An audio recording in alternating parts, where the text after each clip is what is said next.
Here it is.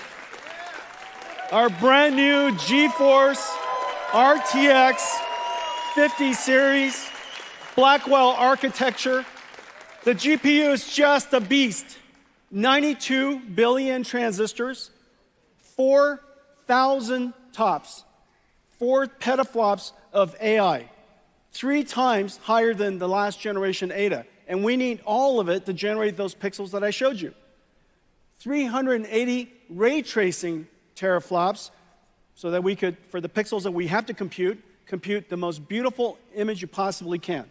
And of course, 125 shader teraflops. There's actually a concurrent shader teraflops as well as an integer unit of equal performance. So 2 dual shaders. One is for floating point, one is for integer. G7 memory from Micron, 1.8 terabytes per second, twice the performance of our last generation. And we now have the ability to intermix AI workloads with computer graphics workloads. And one of the amazing things about this generation is the programmable shader is also able to now process neural networks.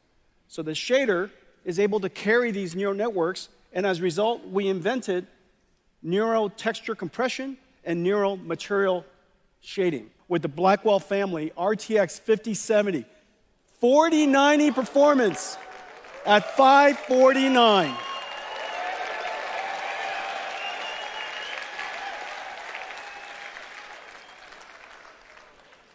Impossible without artificial intelligence. Impossible without the 4 teraops of AI tensor cores. Impossible without the G7 memories. Okay, so 5070, 4090 performance, $549, and here's the whole family. Starting from 5070 all the way up to 5090. 5090, twice the performance of a 4090. Starting, of course, we're producing at very large scale availability starting January. Well, it is incredible, but we managed to put these in gigantic performance GPUs into a laptop. This is a 5070 laptop. For $1299, this 5070 laptop has a 4090 performance. And so the 5090 will fit into a laptop, a thin laptop. That last laptop was 14.9 millimeters. You got a 5080, 5070 Ti, and 5070. But what we basically have here is 72 Blackwell GPUs or 144 dies. This one chip here is 1.4 exaflops. The world's largest supercomputer, fastest supercomputer, only recently, this entire room's supercomputer only recently achieved an exaflop plus. This is 1.4 exaflops of AI floating point performance. It has 14 terabytes of memory, but here's the amazing thing. The memory bandwidth is 1.2 petabytes per second. That's basically the entire internet traffic that's happening right now. The entire world's internet traffic is being processed across these chips, okay? And we have 130 trillion transistors in total, 2,592 CPU cores, whole bunch of networking. And so these, I wish I could do this. I don't think I will. So these are the Blackwells. These are our ConnectX networking chips. These are the NVLink, and we're trying to pretend about the NVLink spine, but that's not possible. Okay? And these are all of the HBM memories. 14 terabytes of HBM memory. This is what we're trying to do, and this is the miracle. This is the miracle of the Blackwell system. So we fine-tune them using our expertise and our capabilities, and we turn them into the Llama Nemotron suite of open models. There are small ones that interact in very, very fast response time, extremely small. They're what we call super Llama Nemotron supers. They're basically your mainstream versions of your models. Or your ultra model. The ultra model could be used to be a teacher model for a whole bunch of other models.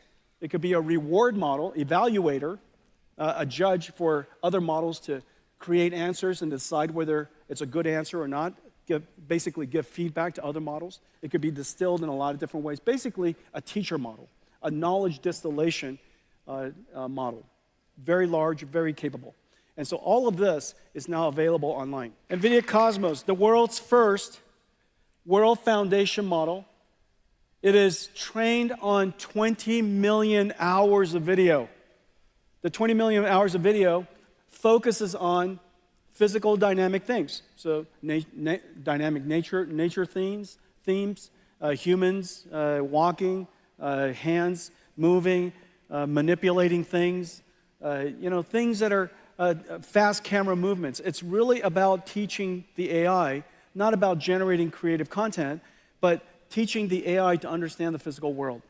And with this physical AI, there are many downstream things that we could do as a result. We could do synthetic data generation to train models. We could distill it and turn it into effectively the beginnings of a robotics model. You could have it generate multiple physically based, physically plausible scenarios of the future, basically do a Doctor Strange. You could, because this model understands the physical world, of course, you saw a whole bunch of images generated. This model understanding the physical world, it also could do, of course, captioning. And so it could take videos, caption it incredibly well, and that captioning and the video could be used to train large language models, multimodality large language models. And so you could use this technology to use this foundation model to train robots, as well as large language models. And so this is the NVIDIA Cosmos. The platform has an autoregressive model for real-time applications, has diffusion model for very high-quality image generation. It's incredible tokenizer, basically learning the vocabulary of real world, and a data pipeline so that if you would like to take all of this and then train it on your own data, this data pipeline, because there's so much data involved, we've accelerated everything end-to-end for you. And so this is the world's first data processing pipeline that's CUDA accelerated as well as AI accelerated. All of this is part of the Cosmos platform. And today we're announcing that Cosmos is open licensed. It's open available on GitHub.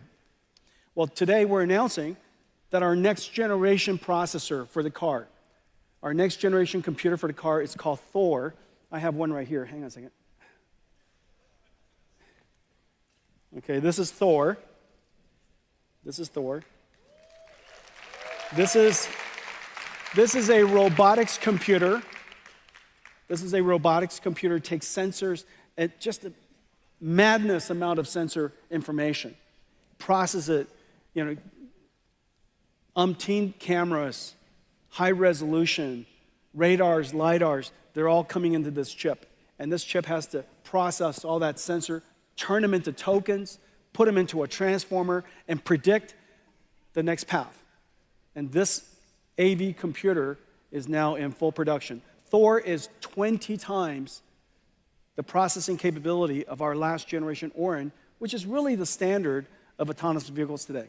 And so this is just really quite incredible. Thor is in full production. This robotics processor, by the way, also goes into a full robot. And so it could be an AMR, it could be a humanoid robot, it could be the brain, it could be the manipulator.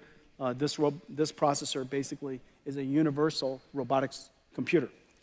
The ChatGPT moment for general robotics is just around the corner.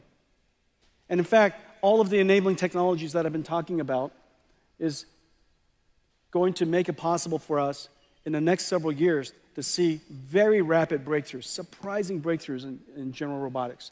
Now, the reason why general robotics is so important is whereas robots with tracks and wheels require special environments to accommodate them, there are three robots in the world that we can make that require no green fields. Brownfield adaptation is perfect. If we could possibly build these amazing robots, we could deploy them in exactly the world that we've built for ourselves. These three robots are, one, agentic robots and agentic AI, because they're information workers. So long as they could accommodate the computers that we have in our offices, it's going to be great. Number two, self-driving cars. And the reason for that is we spent 100+ years building roads and cities. And then number 3, humanoid robots. If we have the technology to solve these 3, this will be the largest technology industry the world's ever seen. This is Nvidia's latest AI supercomputer. And it's finally called Project Digits right now. And if you have a good name for it, reach out to us. Here's the amazing thing. This is an AI supercomputer. It runs the entire NVIDIA AI stack. All of NVIDIA's software runs on this. DGX Cloud runs on this. This sits, well, somewhere, and it's wireless or connected to your computer. It's even a workstation if you like it to be. And you could access it, you could reach it like a cloud supercomputer, and NVIDIA's AI works on it. And it's based on a super secret chip that we've been working on called GB110, the smallest Grace Blackwell that we make. And this is the chip that's inside. It is in production. This top secret chip we did in collaboration. The CPU, the Grace CPU, is built for NVIDIA in collaboration with MediaTek. They're the world's leading SoC company, and they worked with us to build this CPU SoC, and connect it with chip-to-chip NVLink to the Blackwell GPU. And this little thing here is in full production. We're expecting this computer to be available around May timeframe.